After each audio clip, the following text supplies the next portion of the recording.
안녕하세요. 화훼장식 기능사의 권호야입니다. 지난 시간에는 화훼장식 재료에 대해서 알아보는 시간을 가졌는데요. 대충 화훼가 무엇인지, 그리고 화훼 원리의 특징이라든지, 그리고 화훼가 쓰이는 용도, 그 다음에 화훼 그 재료의 특징적인 형태, 이런 거에 대해서 전반적으로 알아봤고요. 그리고 그 식물 외 재료들, 그리고 그것이 어떤 화기와 어울리는지 도구까지 알아보는 시간을 가졌었습니다. 그러면 이번 시간에는 그 장식적인 것을 어떻게 우리가 오래 볼 수 있도록 유지 관리하느냐는 제작 관리 및 유지에 대해서 알아보는 시간을 가져보겠습니다. 이번 과의 그 포인트는요, 절하의 관리와 분화의 관리 중에서 절하의 생리에 대해서 좀 살펴보고요. 절하의 보존제라든지 환경 조절 및 에틸렌 발생이라든지 그 다음에 배양토 종류와 특성, 관수 및 환경 조절까지 알아보는 시간을 갖겠습니다. 자, 그러면 이번에 54페이지를 보아서 거기서부터 직접 여러분과 함께 나눠보는 시간을 갖겠습니다.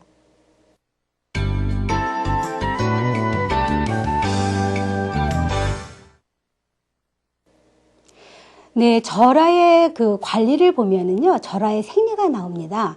절하의 생리란 우리가 인체가 신진대사를 생리하듯이 살아있는 생명체에는 모든 대사를 하게 되는데요. 절하도 뿌리로부터 채취되어 있기 때문에 일단 살아있는 동안에 자기가 생명이 닿을 때까지 우리가 보여질 수 있는 기간에 어떤 생리 현상들을 갖게 됩니다. 그런 것은 증산작용을 통해서 갖게 되는데요. 증산작용이라는 것은 무엇이냐 하면 우리가 보면 이제 그 뿌리를 채취해서 절하가 되잖아요. 절하, 즉 절하라고 하는 것은 꽃입니다. 꽃을 우리가 한 송이를 선택을 했을 때 그 송이가 우리 육안에 오랫동안 보여지는 그 기간을 얘기를 하는데요. 거기에서 이제 잎에서 어떤 그 수분이 발생을 하게 됩니다. 그래서 증산이라는 것은 잎에서 수분이 방출돼서 거기에 수분이 나가는 것을 증산이라고 하는데요. 그것은 어떻게 해서 또 물이 보충이 되느냐면 그 절단된 단면으로부터 물을 흡수하게 됩니다. 그래서 물이 흡수량과 증산량이 맞아야지 그 습도라든지 꽃의 그 생기가 유지가 되는데, 만약에 그 증산작용이 흡수보다 만약에 많다라고 방출되는 양이 많으면 꽃이 금방 시들게 되겠죠.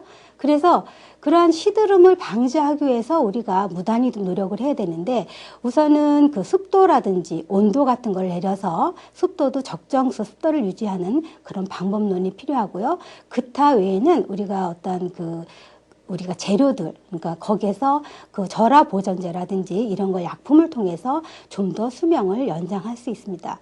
또한 그러한 그 꽃은 호흡작용을 하게 됩니다.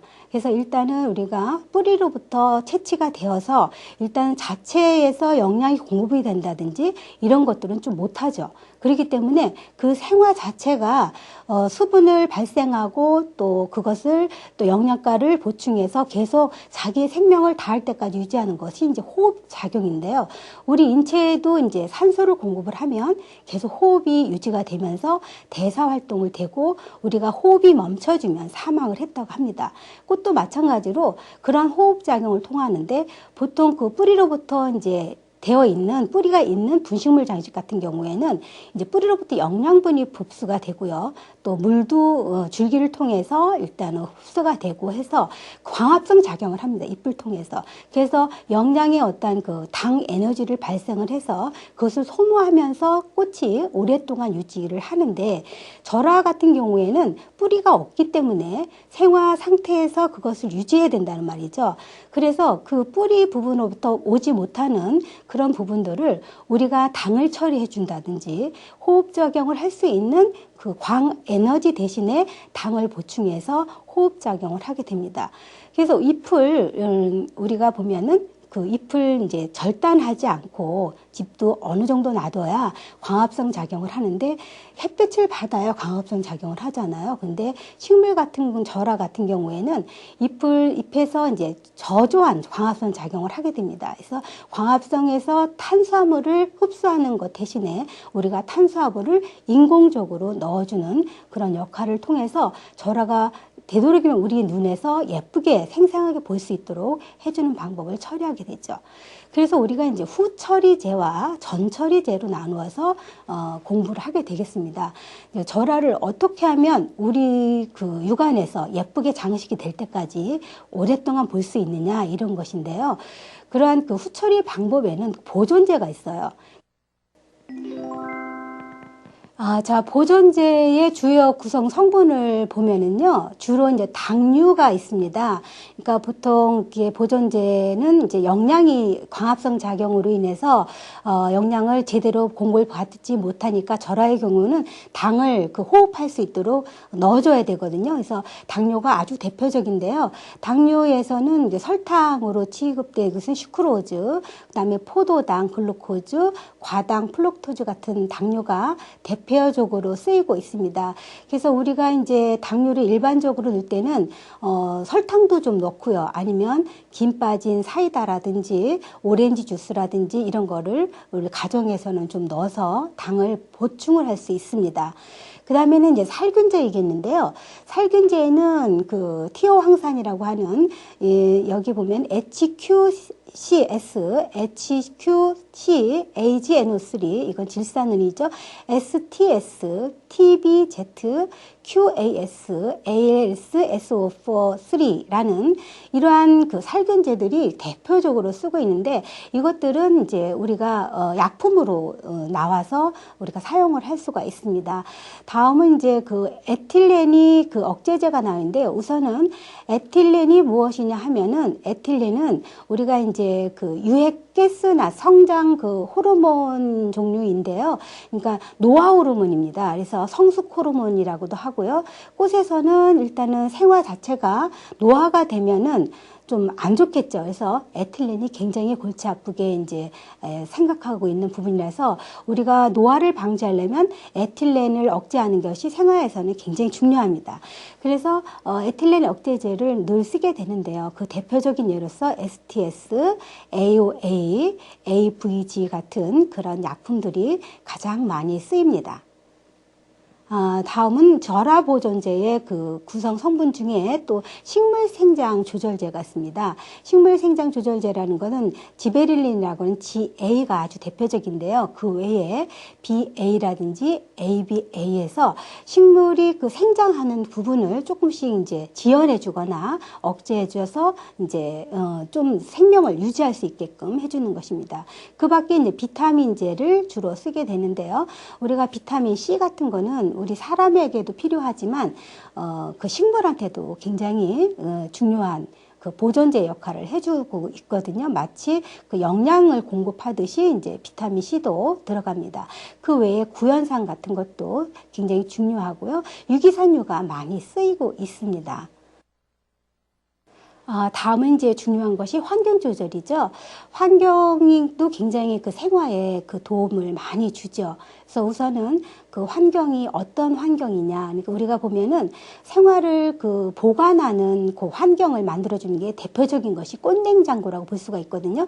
이제 꽃냉장고에서 보면은 일단은 뭐 저온에 되어 있고, 그 다음에 온도 같은 것을 이제 적정 온도를 유지시켜 줘서 습도라든지 광이라든지 이런 것을 다 해줄 수가 있습니다.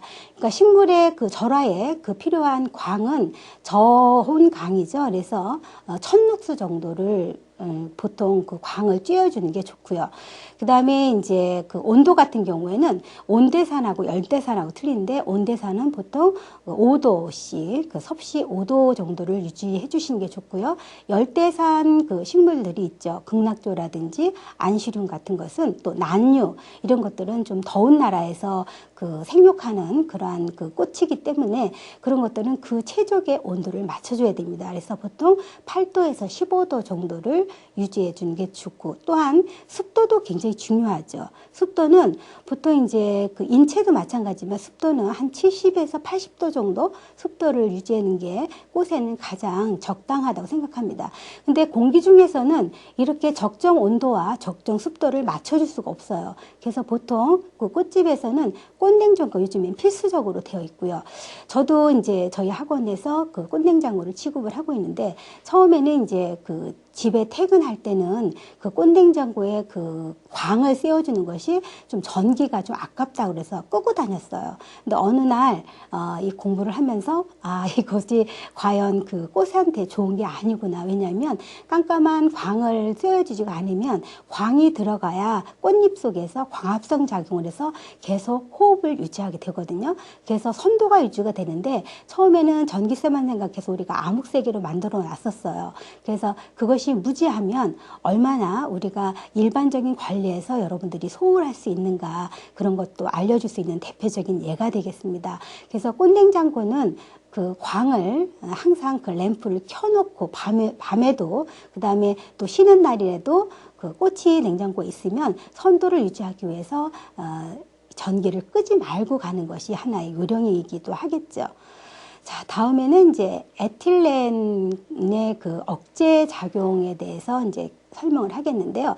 에틸렌이라는 게 아까도 조금 제가 언급을 했지만 정말 그 노화 호르몬이거든요. 그러니까 좋게 얘기하면 성숙 호르몬이에요. 그래서 우리가 그 에틸렌 가스를 사실은 과일이나 이럴 때 만약에 이제 그게 좀 덜 익었다 그러면 빨리 숙성시키기 위해서 에틸렌 가스를 주입을 시켜서 빨리 이렇게 익혀서 맛있게 먹을 수 있는 성숙 호르몬이기도 해요. 하지만 우리 그 절화의 경우에는 우리가 어느 정도 성숙된 다음에 그것을 잘라서 이제 우리가 그 선도 자체를 유지해서 그것을 보는 그러한 상황에서 노화 호르몬이 자꾸 나온다는 것은 굉장히 그것이 가스가 있어서 빨리 노화된다는 건 뭐예요? 식물이라는 거는 이제 빨리 시든다는 거겠죠.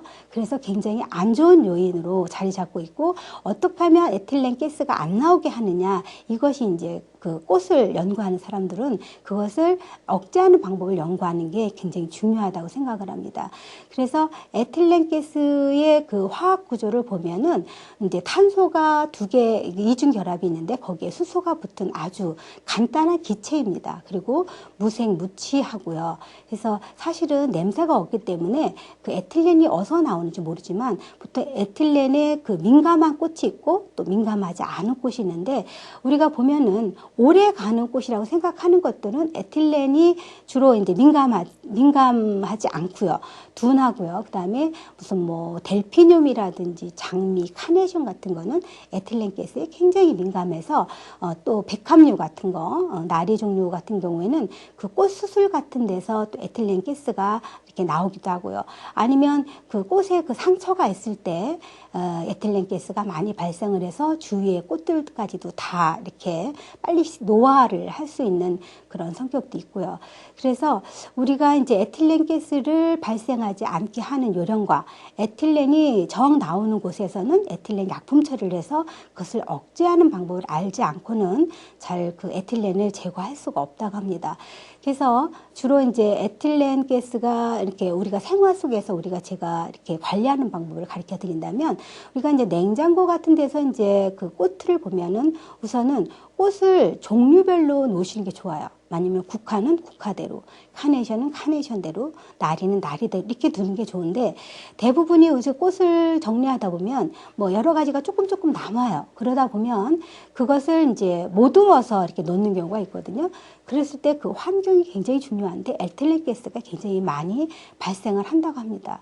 그거는 뭐냐면 우리가 무슨 과다, 우리 패밀리다 하면 우리 집안 식구들끼리 있을 때는 어때요? 별로 거부 반응이 없고 잠자리도 편하지만 거기에 남의 식구가 하나 꼈다고 생각을 하면 잠을 설치고 왠지 서성거리고 잠이 안 오는 것을 볼 수가 있습니다. 식물도 마찬가지예요. 식물들도 자기들끼리 가족끼리 있으면 편안한데 그리고 대사작용이나 생리작용을 잘 할 수가 있는데 거기에서 조금이라도 다른 식구들이 내 집 안에 들어왔다 치면 굉장히 그 어떤 거부 반응을 일으키게 됩니다. 그래서 에틸렌 가스가 막 발생을 해요. 당연히 에틸렌 발생을 하면 노화 촉진 효소이기 때문에 그것은 어떻게 되겠어요? 빨리 시들게 되겠죠. 그래서 이것은 연구가들이 우리가 화학적으로 연구를 해도 이거 굉장히 논문도 많이 나온 그러한 그 상태가 있는데요. 그런 정도로 이렇게 다른 그 소재들과 다른 어떠한 꽃들과 섞여지지 않게 하고, 또한 우리가 냉장고에 보면은 그 과일을 내두는 데가 있어요. 꽃냉장고에. 그러니까 보통 이제 꽃집들을 하다 보면 냉장고가 꽃냉장고 하나일 경우가 많고 비좁기 때문에 보통 뭐 일반적인 냉장고 따로 있고 그렇지가 않아요. 그렇다 보면 어떨 때는 반찬도 집어넣고, 어떨 때는 과일도 사오면 집어넣고, 음료수도 집어넣고 그러는데, 그런 것들 속에서 과일이나 뭐 이런 거에서 이제 그 에틸렌가스가 많이 방출이 되죠. 그러면 그 냉장고 안에 꽃들이 금방 노화해서 시드는 현상을 갖고 있습니다. 또한 어떤 그 박테리아균 같은 것을 또 많이 있는 곳에 에틸렌가스가 많이 나오거든요. 그래서 되도록이면 그 꽃을 상처가 나지 않게 해주시고요. 그 다음에 밑에 부분을 깨끗하게 하고, 그 다음에 그 용기 같은 거를 좀 더 깨끗하게 해서 그 에틸렌가스가 나오지 않게 하는 것이 굉장히 좋다고 생각을 합니다. 다음은 그 절하의 적기 수확입니다. 그러니까 전처리제 할 수가, 전처리제라고 볼 수가 있는데요. 그러니까 전에도 우리가 어떤 그 기회에 그 이제 수확을 하느냐도 굉장히 중요하죠. 그래서 절하별 체화 시점을 보면요. 카네이션 같은 경우에는 겨울에는 60% 개화했을 때, 봄, 가을에는 50% 개화했을 때 카네이션을 채취하는 게 좋다고 합니다. 그래야 이제 오랫동안 선도를 유지할 수가 있고요. 거베라 같은 경우는 개화를 한 다음에 이틀 후에 채취하는 게 좋다고 하고요. 금화초 같은 경우에는 그 개화가 5, 6송이, 그러니까 밑에 보면은 하나의 그 총상화서죠. 총상화서가 이렇게 쭉 있었을 때 그 화서 자체가 5, 6송이가 이제 개화됐을 때를 이제 금호초는 채취하는 게 좋고요. 백합 같은 경우는 봉오리가 열리기 전에 화색이 보이기 시작할 때, 백합은 이제 봉오리가 열리기 전에 이제 이렇게 뽀얗게 화색이 보이기 시작할 때 하는 것이 좋습니다. 다음에는 아이리스인데요. 아이리스는 봉오리가 열리기 전, 푸른색이 보일 때를 이제 채취하는 게 좋습니다. 보통 아이리스가 뭐 흰색도 있고 노란색도 있는데, 여기에서는 청색깔 아이리스를 기준으로 해서 채취하는 것을 써놓은 것입니다. 그 다음에는 이제 글라디올라스, 그 소화의 그 반 정도가 화색이 보일 때, 글라디올라스도 이제 그 화서 자체가 반 정도 색이 보일 때 글라디올라스를 채취해야 됩니다. 장미 같은 경우에는 그 바깥 꽃잎이 열리기 시작할 때 이렇게 채취를 해야 됩니다. 그래서 절화 같은 것을 수확을 할 때는 수확이 적정 시기에 그 수확하는 것이 굉장히 중요하고요. 그것을 어떻게 이제 그 선도 처리를 하느냐 해서 바로 전 처리로 펄싱 처리라든지 STS 처리를 해서 그 수송을 잘 해야 되겠죠. 이렇게 모든 절화가 정말 이렇게 우리한테 오기까지의 어떤 그 잘 보이기 위한 그 관리 방법에 대해서 알아보았습니다. 다음은 이런 것들이 우리 그 시험에는 어떻게 그동안의 기출문제로 나왔었는지 한번 기출문제를 통해서 알아보는 시간을 갖겠습니다. 먼저 55페이지를 한번 보겠습니다. 자, 55페이지의 1번 문제입니다. 자, 절하 수명 연장제로 사용되는 것이 아닌 것은, 아까 보면은 절하 수명 연장제에 대해서 살균제도 있고요. 뭐 여러 가지 당류도 있고 여러 가지 있었습니다. 그 중에서 살균제 정도가 되겠는데, 알루미늄 설페이스는 Al2SO4-3라고 하고 있었어요. 그 다음에 질산은, 그는 실버 니트레이트라고 해서 AgNO3였었죠. 그것도 있었죠. STS, 실버 티오스테너스 설페이스, 이것도 있었습니다. STS. 그러면 KNO3, 이거는 질산 칼륨을 얘기를 하는데요. 이거는 식물이 필요하는 영양소입니다. 그래서 여기서 절하 수명 연장제로 사용되지 않는 것은 KNO3, 질산 칼륨이 되겠습니다. 답은 라번이 되겠습니다. 다음은 3번 문제를 보겠습니다. 절하 보존제의 역할이 아닌 것은 하고 물었습니다. 아닌 것입니다. 자, 첫 번째는 가번, 에틸렌 발생이 억제됩니다. 그러니까 절하보존제 역체에서 이제 아닌 것이죠. 그다음에 에틸렌 발생이 당연히 억제되고요. 에너지원이 제공이 됩니다. 그렇죠. 아까 당류 같은 걸 통해서 에너지가 제공이 된다고 했습니다. 그다음에 답원은 수분 증발을 촉진합니다. 여기서 보면은 수분 증발이 촉진되는 것이 아니라 수분 증발이 억제되죠. 그러니까 왜냐면 억제 대신에 수분 흡수 증진제가 들어 있어요. 그래서 답원이 아닌 것이죠. 그 다음에 라번은 미생물 증식이 억제됩니다. 그래서 설화보존제를 쓰면 에틸렌 발생이 억제되고요. 에너지원이 제공되고요. 그 다음에 미생물 증식이 억제되므로 여기서는 수분 증발 촉진이 아니게 되겠습니다. 자, 다음은 4번이 되겠습니다. 4번은 에틸렌에 대한 설명으로 옳은 것은 이라고 되어 있어요.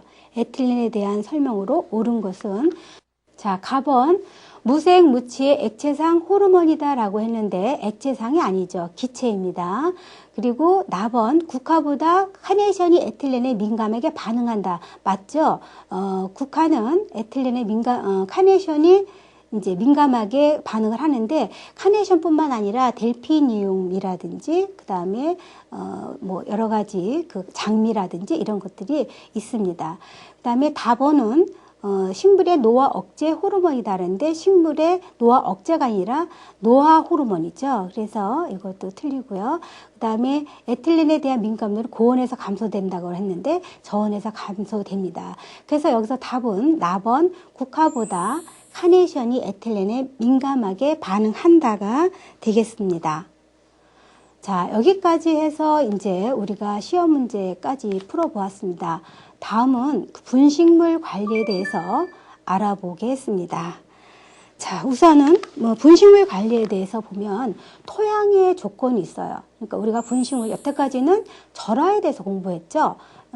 절화에 대해서 공부했는데 절화 같은 경우에는 절화 생명을 어떻게 보존하느냐 하는 보존 방법이 굉장히 중요했습니다. 그래서 주로 그 절화의 관리 부분을 어떻게 절화의 보존제를 쓰며 환경을 어떻게 유지하며 이런 거에 대해서 배웠다면 분식물의 관리는 일단은 분식물은 포트에 있는 것이 분식물이죠. 그래서 흙을 동반하고 있습니다. 그래서 토양이 얼마나 좋으느냐 이런 것들이 굉장히 중요할 수 있습니다. 그래서 토양의 조건이 필요한데 일단은 뭐 물리성이나 화학성이 일단 좋아야 됩니다. 토양의 조건은. 그 다음에 많은 양을 다량으로 살 수가 있어야 되고 공급을 받아야 됩니다.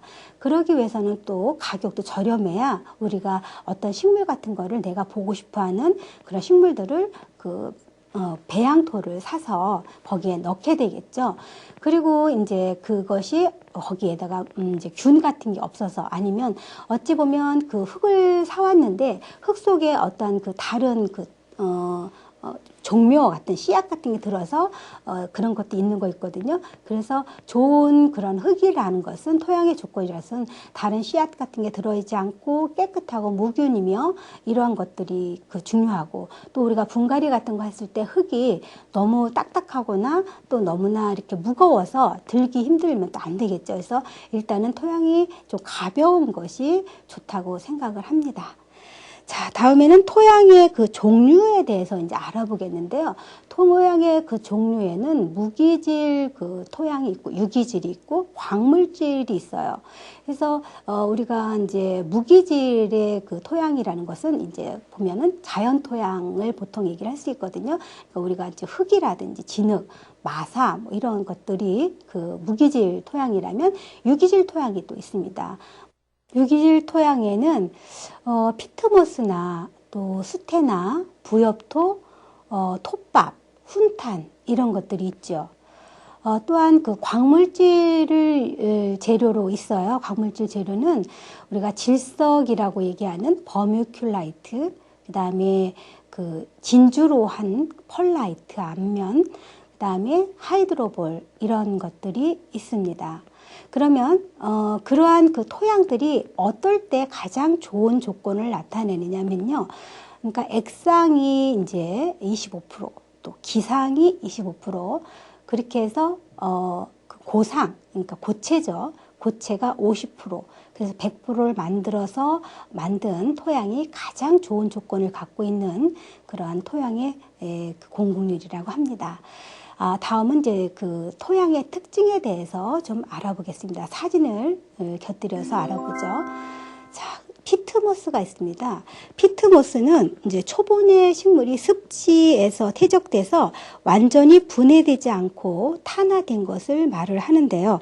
특히 수태가 퇴적된 것은 보수성이 아주 높다고 합니다. 그래서 양이온, 치온 용량이 아주 높고요.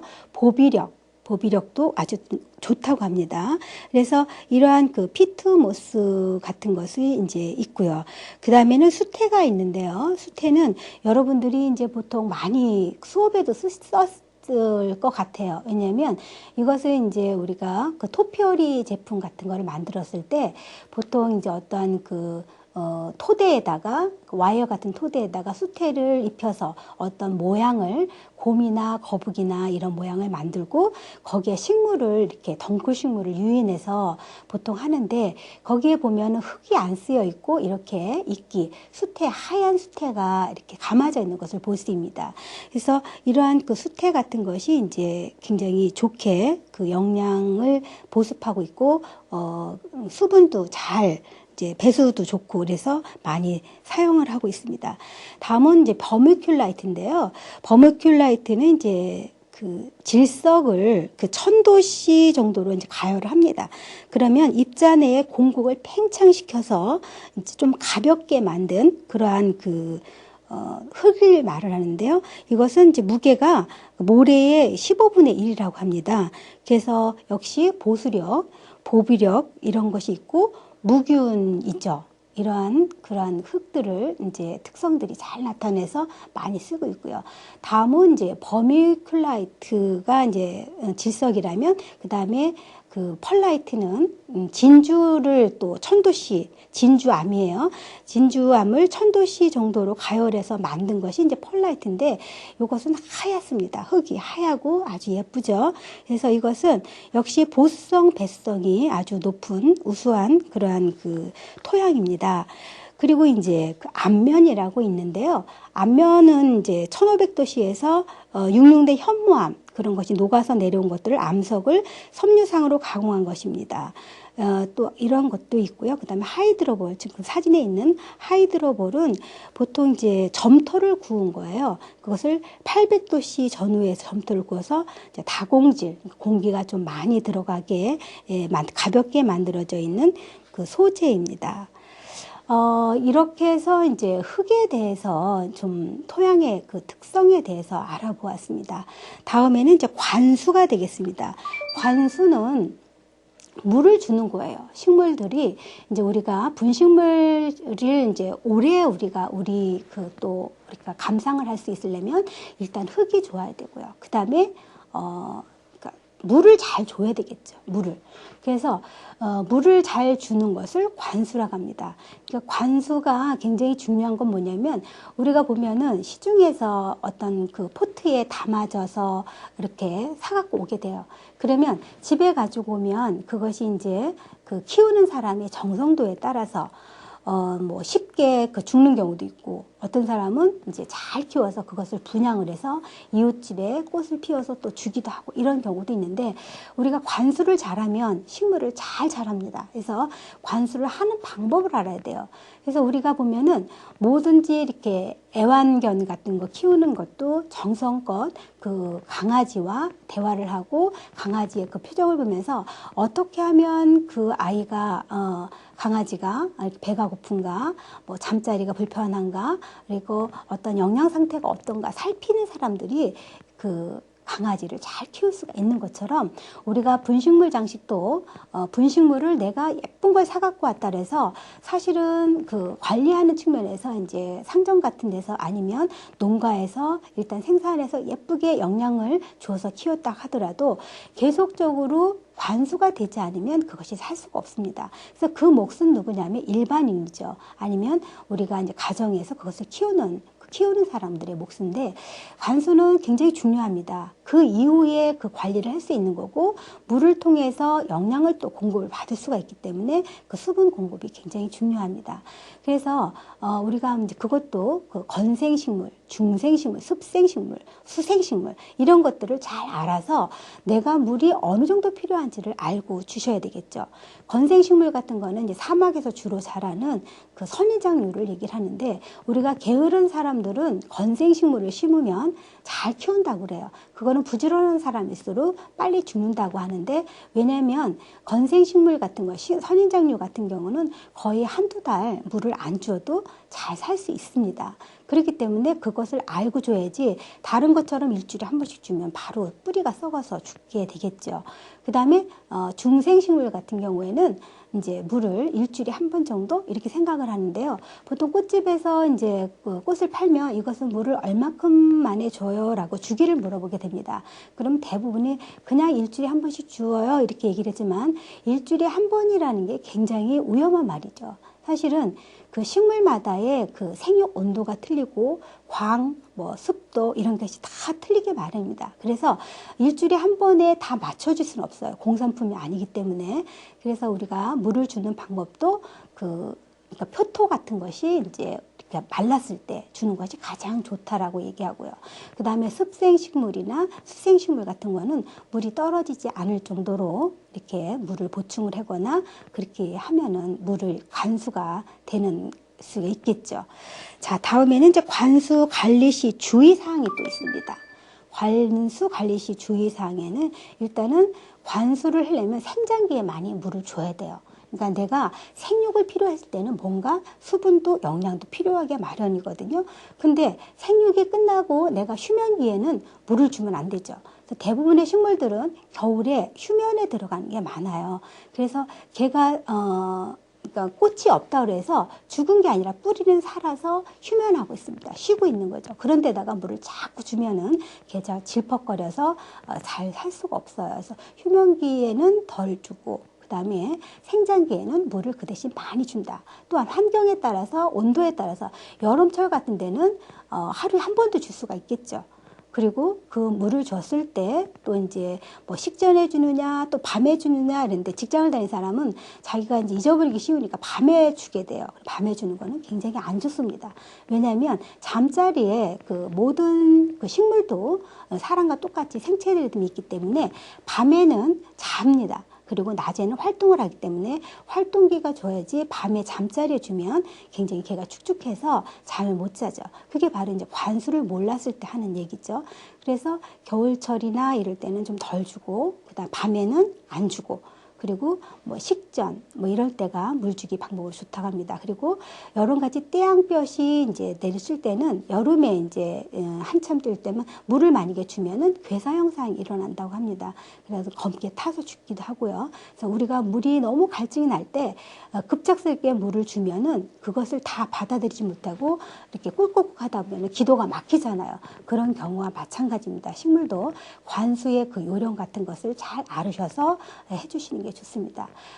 이렇듯 그 모든 그 분식물도 이제 환경이라든지 아니면 관수, 토양 이러한 그 조건들을 잘 이렇게 살펴서 해주시는 게 이렇게 좋습니다.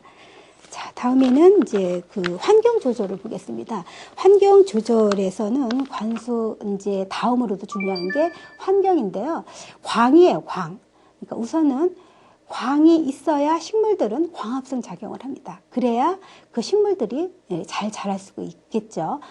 절하는 광이 광합성 작용을 못하기 때문에 당분을 넣어준다 그래서 호흡작용을 할 수 있도록. 그런데 우리 분식물 장식 같은 건 뿌리가 있기 때문에 광을 적당히 넣어주면 그게 광합성 작용이 일어나는데, 광도 음지식물이 있고 양지식물이 있고 반음지식물이 있습니다. 그게 무엇이냐면 광을 내가 뙤약볕에서 이렇게 양지를 필요로 하는 게 있는가 하면은 반차단된 그러한 그 광을 필요하는 것도 있거든요. 그래서 식물의 그 특성을 양진지 음진지 아니면 반음진지 이런 것을 잘 살피고 이렇게 광을 쪼여 주시는 게 좋겠죠. 이렇게 광의 그 효과를 볼 수 있고요. 그 다음에는 이제 병충해 관리가 있습니다. 병충해 관리 같은 것은 이제 식물이 일단 잘 살으려면 환경도 좋고 관수도 좋고 그 다음에 영양, 토양도 좋아야 되지만 그것이 이제 병이 날 때가 있어요. 그러면 병이 날 때는 그것을 잘 관리하기 위해서는 이제 약을 주게 마련인데 뭐 응애라든지 이런 무슨 병, 곰팡이라든지 이런 게 있으면 거기에 맞는 살균제라든지 살충제라든지 이런 것들을 아니면 비료 이런 것들을 해서 그것이 잘 자라고 어떤 치료 효과죠. 우리가 살아가는 동안에 아파서 다 죽지는 않지 않습니까? 그러니까 아팠을 때 적당한 약 처방을 해서 또 건강을 회복하는 것처럼 식물 같은 것도 분식물 장식도 내가 어떠한 그 병에 들었을 때 그 병의 치료법을 적당히 해서 거기에 약품을 첨가를 하면 그 식물이 다시 건강해서 오래 관리되고 유지 볼 수 있는 그런 것을 할 수가 있습니다. 이렇게 분식물 장식도 이렇게 관리를 잘하는 그런 방법론에 대해서 알아보았습니다. 그러면 이런 것들은 또 기출문제에 어떻게 출제되나 문제를 한번 보겠습니다. 자, 57페이지가 되겠어요. 2번입니다. 자, 분화의 급수에 대한 설명으로 옳은 것은 이라고 되어 있습니다. 급수 문제죠. 자, 첫 번째, 냉수를 급수한다. 안 되죠. 아까 얘기했죠. 냉수를 급수하면은 안 됩니다. 그 다음에 온수를 급수한다. 그렇다고 해서 뜨거운 물을 급수해도 안 되죠.